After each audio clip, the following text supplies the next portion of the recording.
The shrine lay wrapped in silence, resting beneath a pale moon that hung like a watchful eye in the sky.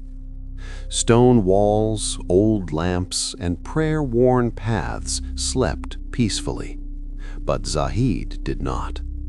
No matter how still the night appeared, something restless stirred within him.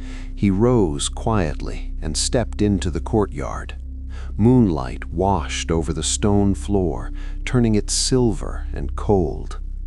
A sudden wind swept through the arches, sharp and unfamiliar, brushing against his skin like a warning. Zahid paused, his heart tightening as the air itself seemed to whisper. "Peace never lasts for long here," he murmured to the night. At the same moment, within the inner chambers of the shrine, Amara awoke with a gasp. Her breath came fast, her pulse racing as fragments of a powerful dream clung to her mind. She had seen a distant horizon swallowed by darkness, an endless shadow rolling forward, until, from its depths, a single ray of light broke through and returned stronger than before. As she pushed herself upright, she noticed her hands glowing faintly, as though they had been brushed by something unseen. The light faded slowly, leaving her staring in disbelief. "What was that?" she whispered. "A warning? A promise?" Beyond the village, far from human eyes, the earth itself began to change. In the open fields, strange silhouettes rose silently from the ground. Not creatures, not forms of flesh, but shadows moving on their own. They slid across the land like living ink, stretching and folding without sound. Animals sensed it instantly.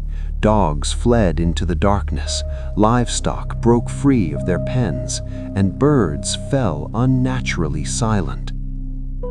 A deep hum vibrated through the air, unseen yet terrifying, as if the land were trembling beneath an invisible weight. Zahid felt it before he fully understood it. Along the edges of the shrine walls, shadows crept forward, flickering like flames, but instead of warmth or light, they radiated cold. His breath clouded as he approached, unease tightening his grip on the moment. He reached out cautiously with a wooden stick and touched one of the shadows. Frost spread instantly across the wood, burning it with icy cracks until it splintered apart. Zahid pulled his hand back, his expression darkening. "This is stronger than before. Something is awakening." Before the thought could settle, the shrine gate exploded open with a violent crash.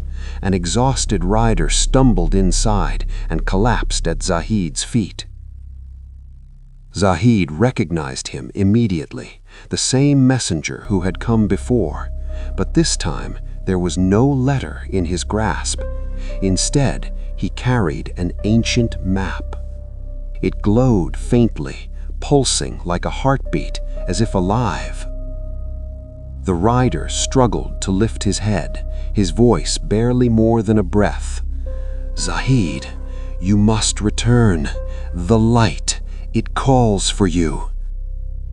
With that, his body went still as he slipped into unconsciousness. Amara rushed into the courtyard, dropping to her knees beside the fallen rider. As she did, the map's glow intensified, reacting to her presence, its light reflected in her eyes, alive and aware.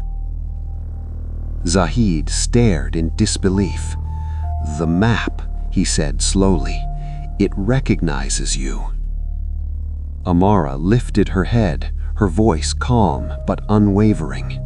"No," she replied, "it recognizes us."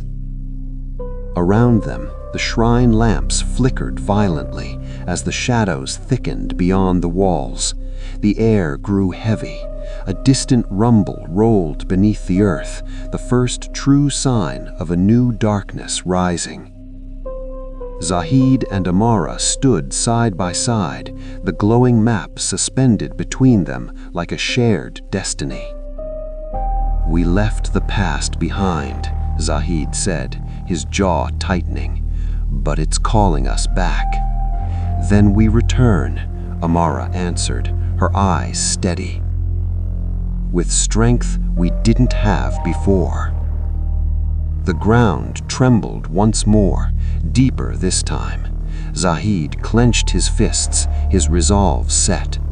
"Then at dawn," he said quietly, "we leave." And beneath the restless moon, as shadows gathered and destiny stirred, the storm before the dawn had begun.